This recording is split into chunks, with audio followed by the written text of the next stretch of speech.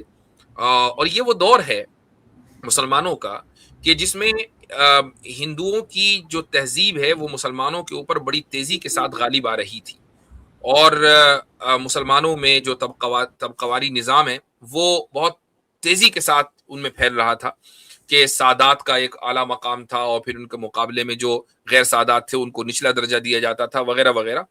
اور اسی ماحول سے متاثر ہو کر شاید سر سید نے جو بات کہی وہ کہی، لیکن اگر انہوں نے کہی ہے تو غلط کہی ہے، اس کو کسی بھی طور سے جسٹیفائی نہیں کیا جا سکتا.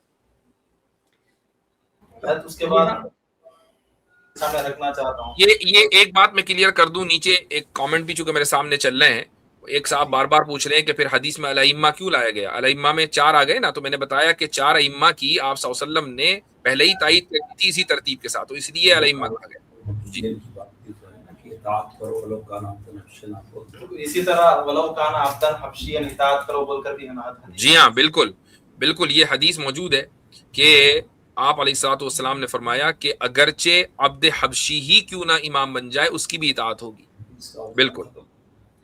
اب یہاں اس سوال کو اور آگے بڑھانا چاہتا ہوں کہ جب ہم حضرت اپنے اکابرین کو مطالعہ کرتے ہیں، خاص کر کے حضرت نانوتوی رحمۃ اللہ علیہ کو یا حضرت تھانوی علیہ رحمہ کو، تو ہم دیکھتے ہیں کہ آج کی جو جدید فکر ہے اور ان حضرات کا جو دور تھا، ظاہر سی بات ہے اس وقت ٹیکنالوجی اتنا زیادہ عام نہیں تھا، اور عام طور پر جو ہماری نوجوان نسل ہے یا علماء کرام بھی ہیں، یہ ذہن میں بیٹھی ہوئی ہے کہ ہمارے یہ اکابر جو تھے یہ تو بالکل ٹھوس قسم کے مولوی تھے. لیکن جب ہم ان کی کتابوں کو پڑھتے ہیں اور آج کے اگر کوئی ان فکروں کو مطالعہ کرے تو ان کی ان فکروں کا جواب اور ان اعتراضات کا جواب ان کتابوں میں بالکل جیسا کہ حضرت نانوتوی علیہ رحمہ نے اس زمانے میں یہ بات کہی تھی کہ ہر چیز کے اندر، یعنی یہ یوں کہیے کہ ہر چیز کے اندر جان ہوتا ہے، اور حضرت نے تقریر دل پذیر کے اندر اس کو ثابت بھی کیا ہے کہ کیسے ہر چیز کے اندر اللہ تبارک و تعالیٰ نے جان رکھا ہے. تو بہت ساری ایسی مثالیں ملتی ہے. تو میں یہ پوچھنا چاہ رہا تھا حضرت کہ ہمارے اکابرین کا کیا وہ طور و طریقہ تھا کہ اس دور کے اندر انہوں نے آگے آنے والی جو فکریں تھی اور ہندوستان میں رہ کر کے ایسے دیہات میں رہ کر کے ان چیزوں کو پہچانا اور اس کا رد اپنی کتابوں میں کر کے چلے گئے, ان کے اندر یہ کون سی ملکہ تھی جو ان کو یہاں تک پہنچاتی تھی؟ ہمارے ماضی میں مشرقی اور مغربی علوم کی جس قدر خدمت ہوئی ہے وہ آج تقریباً ناپید ہے. آپ اگر حیدرآباد جائیں تو حیدرآباد میں نظام کے دور میں اور دائرۃ المعارف قائم ہوا, اور اس کے بعد پھر تحریک ترجمہ وہاں پر بھی شروع ہوئی. خود حضرت مولانا سید مناظر حسن گیلانی رحمۃ اللہ علیہ نے بہت سی فلسفے کی کتابوں کے ترجمے کیے. ان میں مثلا ملا صدرہ کی جو اسفار اربعہ ہے جو عربی زبان میں پائی جاتی تھی, اس کا ترجمہ مولانا مناظر حسن گیلانی نے کیا. وہ ایک عرصے تک کے ناپید تھا اور اس کے بعد اب وہ پاکستان سے شائع ہوا ہے. اسی طرح میں کچھ عرصے پہلے, ابھی چند ایک مہینہ پہلے حیدرآباد جانا ہوا میرا, تو دائرۃ المعارف میں گیا اور وہاں پر انہوں نے جو اس زمانے میں کتابوں کے ترجمے ہوئے تھے اس کی کچھ کتابیں انہوں نے اپنے یہاں الماری میں بچا کر رکھی ہوئی ہیں, چونکہ وہ ساری کی ساری ان کو آگ لگ گئی تھی. جن کتابوں کے ترجمے ہوئے تھے وہ ہزاروں کی تعداد میں تھی, تو کچھ 100 کتابیں ان لوگوں کے یہاں الماری میں رکھی ہوئی ہیں. تو میں نے ایک سرسری نظر ڈالی تو ڈیوڈ ہیوم کی کتابوں کے ترجمے اس میں ہیں, مغربی فلاسفرز کی کتابوں کے ترجمے ہیں, نٹشے کی کتاب کے ترجمے ہیں, مولانا عبد الباری ندوی نے کتنے ہی مغربی مفکرین کے اور فلاسفرز کے اور سائنسدانوں کی کتابوں کے ترجمے کیے ہوئے ہیں. تو یہ تراجم اس زمانے میں چل رہے تھے. اچھا, حضرت تھانوی رحمۃ اللہ علیہ کا زمانہ بھی تقریباً یہی ہے, تو ایسا ممکن ہے کہ بہت سی کتابیں حضرت تک پہنچتی ہوں. لیکن اگر نہ بھی پہنچتی ہوں تو فلسفے میں جو فلسفے کا پورا ارتقا ہے جو افلاطون سے چلا اور اس کے بعد پھر ارسطو سے ہوتا ہوا اور پھر آگے چلتا ہوا ابن سینا اور رازی اور وہاں سے نیچے ہوتا ہوا جو آگے تک پہنچا ہے, تو حضرت نانوتوی, حضرت گنگوہی اور اس کے علاوہ علامہ انور شاہ کشمیری رحمۃ اللہ علیہ اور حضرت تھانوی, ان حضرات کی نظر ان تمام فلسفے کی کتابوں پر تھی. تو بہت سے فلسفیانہ مباحث آپ کو ان حضرات کی کتابوں میں مل جائیں گے, لیکن انہوں نے فلسفے کی تنقیح کی ہے. تنقیح کا مطلب یہ ہے کہ انہوں نے فلسفے کے وہ مباحث لیے ہیں جو اسلام سے نہیں ٹکراتے ہیں, اور جو اس مباحث اسلام سے ٹکراتے ہیں انہوں نے اس فلسفے کو رد کر دیا ہے. یہی وجہ ہے کہ یہ تھوڑا سا میں موضوع میں سے ہلکا سا ہٹ رہا ہوں. آپ اگر ابن عربی کا فلسفہ دیکھیں تو ابن عربی کا فلسفہ ارسطو کے فلسفے سے بڑا متاثر ہے, اور اس کے بعد پھر سہروردی کا جو فلسفہ ہے تصوف کا, وہ ابن عربی کے وہ بھی ارسطو کے فلسفے سے متاثر ہے. اور پھر شاہ اسماعیل شہید رحمۃ اللہ علیہ نے ابقات میں ابن عربی اور سہروردی اور اسی طریقے سے مجدد الفسانی, ان تینوں کے فلسفے کے درمیان تطبیق دی ہے. تو اب آپ اندازہ لگائیں کہ ارسطو کا فلسفہ کہاں تک چلتا چلا آیا ہے. تو جن حضرات نے یہ ساری کتابیں پڑھی ہیں ان کو پورا پتا ہے کہ فلسفے میں کس طریقے سے ارتقا ہوا ہے. تو حضرت نانوتوی کی کتابوں میں اگر آپ کو وہ باتیں نظر آتی ہیں تو وہ اس لیے کہ فلسفے کی کتابوں میں یہ باتیں لکھی ہوئی تھیں, حضرت نے اس کو آگے اپنے انداز میں پیش کیا ہے.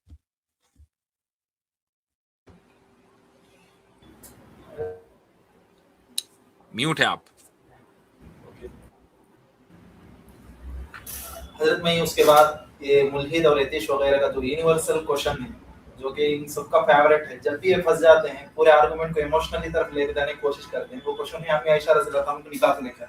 ہم نے بار بار اس کو سمجھانے کی کوشش کی. کون سا سوال دوبارہ کیجیے. امی عائشہ رضی اللہ تعالیٰ عنہ کا نکاح کو لے کر آرگومنٹ جو رائز کرتے ہیں لوگ, ہم نے ان کو بار بار ہر طریقے سے سمجھانے کی کوشش کی. ہم نے اس کی ہسٹری کو ڈیپلی اسٹڈی کیا. اس کے بعد ہم نے کہا دیکھو یہ سب سے پہلا آرگومنٹ رائز ہوتا ہے 19 سینچری کے بعد محمد رئیس آف دا اسلام کتاب ہے, اس کے اندر وہ جو اثر ہوتا ہے اس میں وہ رائز کرتا ہے آرگومنٹ کو.